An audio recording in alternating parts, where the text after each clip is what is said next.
We acknowledge that we are on Treaty 6 territory, the gathering grounds of many diverse First Nations, Métis, and Inuit peoples whose footsteps have marked this land and whose presence continues to enrich our vibrant community.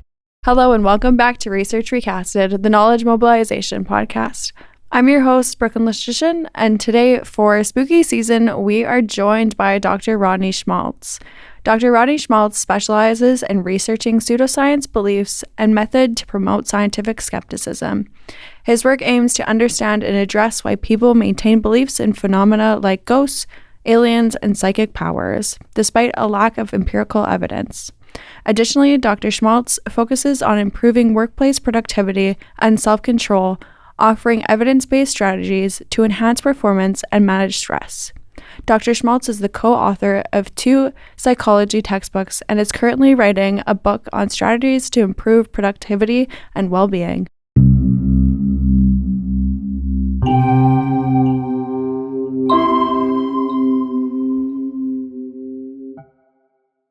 Well, thank you for being with us today.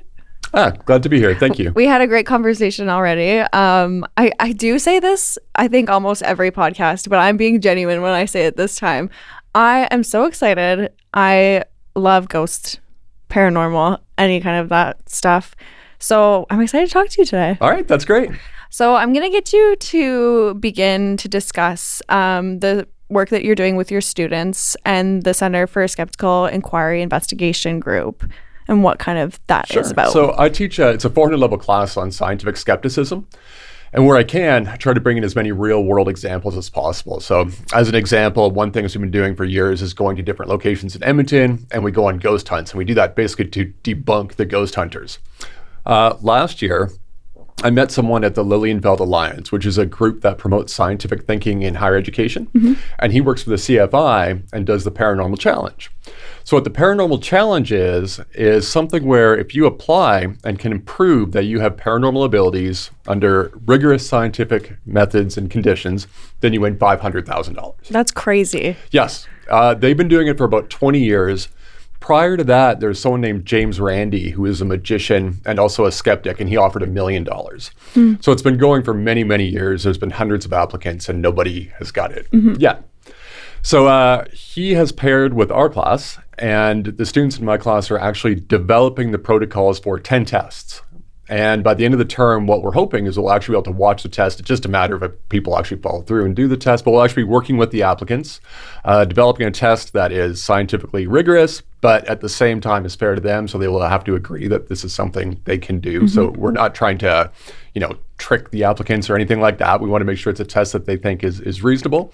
And then at the end of the term, we'll see how they perform. That's really cool. Can you let us know a little bit about the, I can tell you just broadly about some of the protocols. Yeah. We've got one person claims they can communicate with the dead. One person can shrink and grow. Okay. But it's not by very much, so it's actually going to be hard to test, just by a few inches. So we'll see what we can do with that. Okay. We've got telekinesis, psychokinesis, so people who think they can move things with their mind, people who can control flames, people who can control smoke, 2 different people. So those are the types of things that we'll be looking at. Are these local? No, they're from all over the world. So okay. The organization is based out of the U.S., so if you want to do this, let's say you believe you have paranormal abilities, you have to go to California for the test. Oh, okay. And so when we watch the test, it'll be done over Zoom. Okay.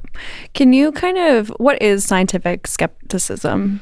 Scientific skepticism is not cynicism, which is what I like to start with and stress, because a lot of people just think you're skeptical about everything. But what it means that we're willing to accept claims, but only after they've gone through rigorous scientific testing. Okay. So if somebody claims they, say, see a ghost, we're not saying that, that's just wrong. It's like, well, okay, well, what happened? And then you need this extraordinary evidence for these types of extraordinary claims. You're also kind of talking about, in your class, you explain a little bit more about kind of distinguishing between credible and pseudoscience information. What kind of is a distinguisher of pseudoscience? With pseudoscience, there are some warning signs you can look out for. So like I said earlier, one of the big ones is that if there's an extraordinary claim, there has to be overwhelming evidence to show that that's true. Another, it's this idea, it's called absence of connectivity. So if you're proposing that something is true, there should be other research supporting that, at least broadly. So let's say you look at psychics. So psychics are saying we can communicate through the power of our mind, but if that's true, then everything we know about biology, the mind, the brain, that's all wrong. So since there's no connection at all, we should be very skeptical, which doesn't mean we dismiss it out of hand. We still test it. And do you think too, like thinking about paranormal stuff, I know for me, if I read the craziest horror books I find on Amazon, and I almost experienced psychosis for a whole week after reading those. Is it true kind of that your brain will purposely play tricks on you? Yeah, expectation plays a big role, especially with hauntings. There's some research that was done in the UK, and people were brought into a supposedly haunted castle. But before they started to explore it, they were asked about their belief in the paranormal. And the people who believed were much more likely to experience things. So if you expect to see something, it's likely that you probably will. That kind of reminds me of, what's his name? He is, he has a show, and he also has a museum in Vegas. Do you know what I'm talking about? I know Copperfield has a museum. Okay, maybe it's one of those. It's a magic museum. Yes. Yeah, it's David Copperfield. And people they go in and they feel like they're gonna faint or whatever. Is that just like why is that? A lot of it is expectation. So I'll give you an example. I like to tour a lot of these haunted locations, and I went to one in Edinburgh. And what the host of this said at one point was that in this room, people who are on the left side tend to feel quite cold. And then everybody on the left said, I feel cold. And then he said, especially for women in the room, they can feel just worse and they can feel like they're being touched. And all of a sudden everybody's like, I think I feel something. But they didn't feel it before, right? So it was that expectation. It was dark and creepy and so on. So it's really interesting from a psychological perspective to try to understand why people believe what they believe. And you're absolutely right. Expectation plays a huge role in that. And even too, we were kind of talking a little bit before about psychics. Like, why do you think people believe what they do about psychics? There's a lot of reasons. I mean, it would be great if it was true. I mean, who wouldn't want to know what was coming up in the future? And the psychics, the ones that are good in the sense that they're convincing, can be incredibly compelling. Now, the thing is, it's not that hard to replicate what they do. So I can't say out of hand that there's no psychic ability whatsoever, because I can't disprove all of them. But one of the things I do in my classes is actually teach the students what the techniques of the psychics are. And within 45 minutes, you can at least replicate the experience of a pretty good psychic. So what you do is you look at body language, you look at what people are wearing, you can look at things like, are they wearing a ring or not? If they have a wedding ring, can assume they're married, and then you just start talking about those types of things. And you can also look online, see what information you can find about them. So that's called a hot read, is when you get prior information. And then a cold read is just when you look at the person and start to make guesses. But just by looking at someone, you can guess a lot about them. And if you watch psychics in action, they ask a lot of questions too. So you'll notice that they're never that specific, right? So especially the ones that can communicate with the dead, supposedly, they'll say things like, I see a letter G. Well, if you communicate with the dead, you can probably do a bit better than that, right? So they're just throwing things out there. People are highly motivated to believe. They give them the information, the psychic says it back, and on it goes. We kind of talked about it before, about the Conjuring House and their issues. How do you think your students or even kind of skeptics can distinguish and kind of combat pseudosciences in popular media and online platforms? It's tough because the skeptical perspective isn't always the most interesting one, because ghosts are interesting. That's pretty cool to think a place could be haunted. The flip side of that's not true, it's just a house. Not particularly interesting. You know, that's not something you're going to spread online. So I think there is some good stuff out there. There are some skeptics doing some interesting things. Even somebody like an entertainer like Tim Minchin did some really good work in that. So I think what's important to do is spread the interesting skeptical perspectives, and you want to give things that people would want to share, because the other side is kind of inherently interesting. So when we're sharing things on social media, we share it because we find it interesting, or think others will find it interesting. And I think skeptics need to do a better job providing that type of information so that people want to share it, and you can get that other perspective. And it's getting better, but there's still way, way more on the kind of the more paranormal side than there is on the skeptical side. Why did you kind of start your research with paranormal? I think it stemmed, when I was a kid, I was really interested in a lot of this. And once I moved on kind of more through my academic career and got much better at designing experiments and so on, I would hear these claims and it kind of brought me back. I was like, well, that's interesting. I wonder if that's true. And then when you understand research methods, you'd say, well, wait a minute, what you're doing, there's no evidence for that whatsoever. And then I became really interested in why people believe.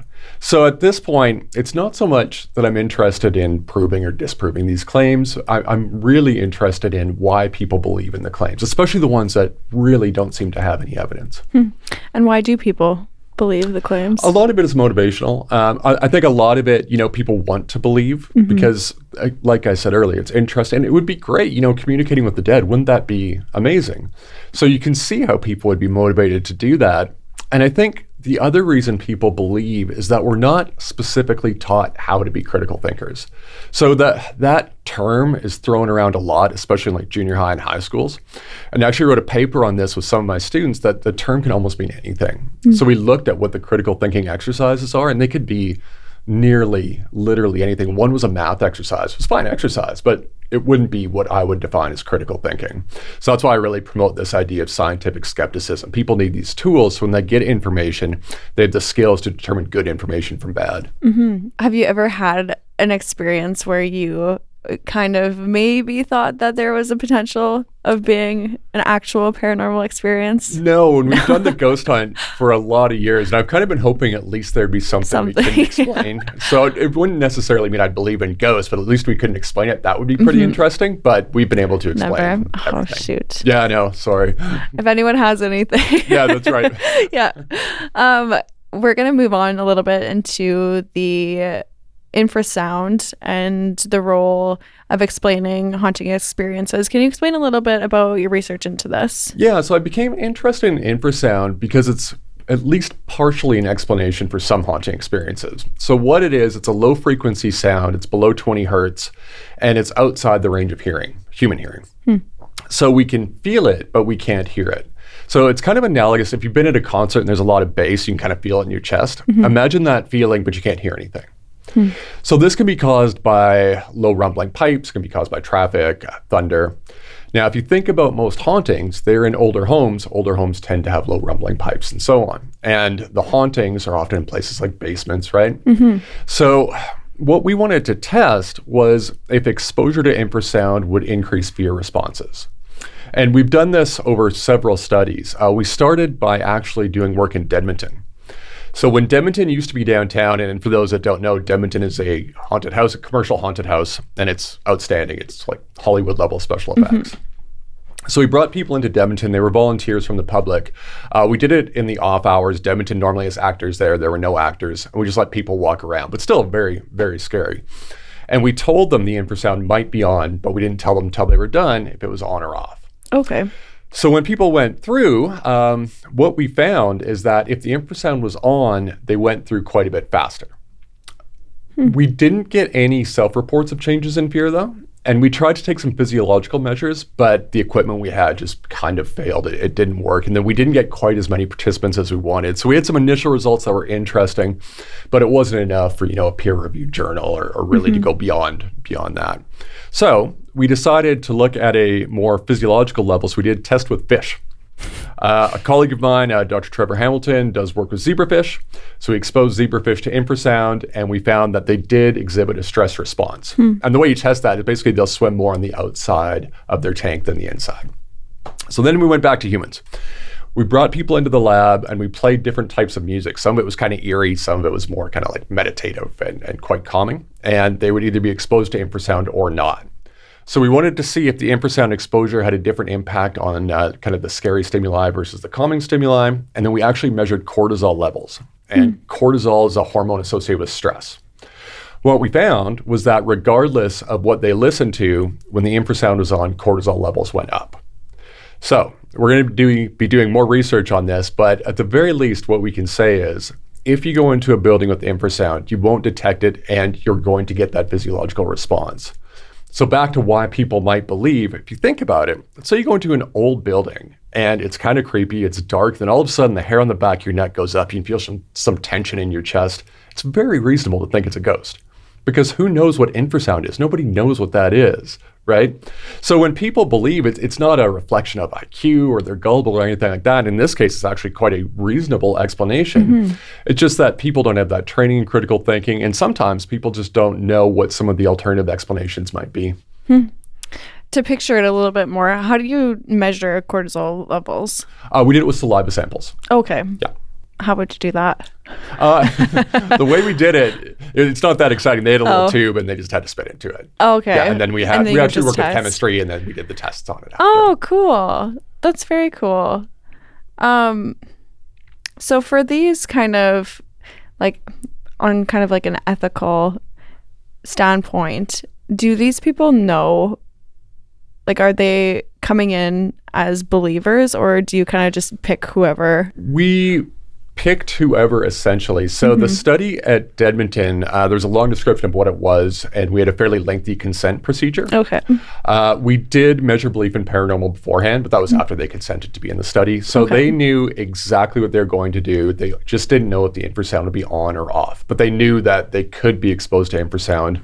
And at the level we had it at, it was a relatively low decibel level, so it's completely safe, but it was still enough that it would replicate what it would be like in an old building with low rumbling pipes and so on. Yeah, because I'd assume that research, not as much, but the research that you did with the Skeptical Inquiry Investigation Group, do you ever receive any backlash for doing this kind of stuff? This is just classwork. So we've just started that. That's this year. So my students are just designing the protocols, and then the group themselves will do the test based on our protocols. Okay.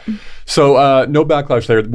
Our involvement is really more kind of at that back end. We're not involved with the test, but the group is excellent. So they're really working with the applicants. Okay. So it's not meant to be a confrontational or adversarial relationship at all. It's kind of the opposite of that. So because if you think about it, if somebody actually had those abilities, it'd be amazing. I mean, Nobel Prizes abound. Right? So they're working together, but and they do tell the people it has to be under these carefully controlled methods. And they ask them, can you do it under these methods? Is this fair?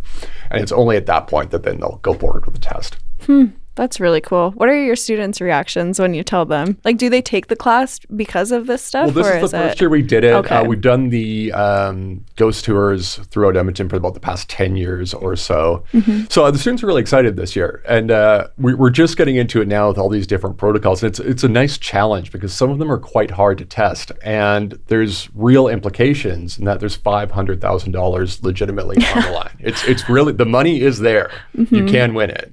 So if it was designed wrong, and the majority of people that apply really believe they can do it, but you also have to watch out for people who are just trying to get the money, right? Yeah. So if somebody was a very, very good magician, perhaps they would have a good shot at it. Yeah.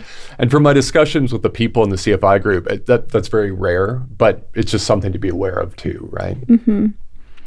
Yeah, it's really cool. Oh, that must be really exciting for the students. It's been a lot of fun so far. Yeah. It's a nice challenge. Yeah. We are kind of almost running out of time here, but I ask one last question to everyone. And it is, do you have any advice for any listeners or faculty or students? Any kind of advice at all. Could be about what you teach or your research or just life advice. Well, I do a lot on productivity too, but let's stay with the critical thinking theme. I think the idea of being skeptical is a good one. Just remain skeptical, especially when you're looking at online information. Just to take that step back, think about where the information came from, think about if the claim is reasonable, and especially think about whether you should pass it on. So if you're not positive that this could be true, maybe just leave it and don't spread that information around. Awesome. Well, actually, what we're going to add too is if anyone is interested, what class do you teach for this kind of stuff? This is a special topics course. It's Okay. like 449, but next year this will be its own course. Oh, cool. I believe I it'll wanna be take like it. 441, I think. Okay. And it's a course on scientific skepticism. So that'll be on the books next year. Okay. Perfect. Well, thank you for being with us today. All right. Thank you. It was a pleasure to be That here. was awesome. Thank you. Well, that's all we have for today's episode of Research Recasted. If you want to support this podcast, you can visit Research Recasted on your favorite podcast platforms to find new episodes every 2 weeks. Also, don't forget to check us out on Instagram, where you can leave us a like, give us a follow, or send us any follow-up question you have from today's episode. This has been Research Recasted, a knowledge mobilization podcast, brought to you by the Office of Research Services and the Faculty of Fine Arts and Communications at MacEwan University.